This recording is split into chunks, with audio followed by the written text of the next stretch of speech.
राजा हो ए राजा कहा हो का चिल्लाता रू देहिया बड़ा दुखाता हो तनी दबा दे तो। चुपचाप सूते के बाद सूत सुबेरे जवन करे के बाद करल जाए ठीक बा सूत जा।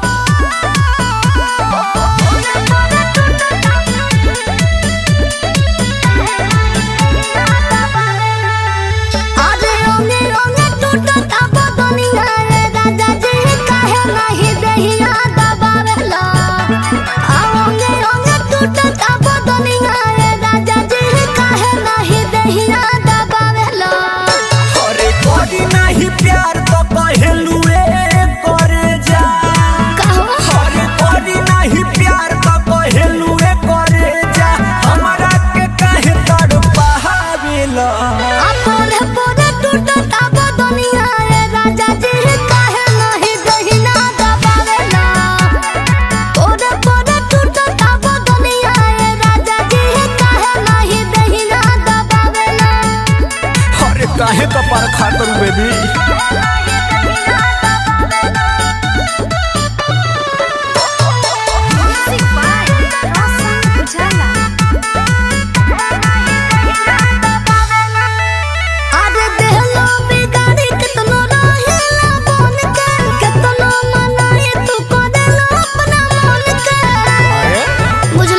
सब बुझाता नहीं बेबी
से लड़ी गारे सुना बोला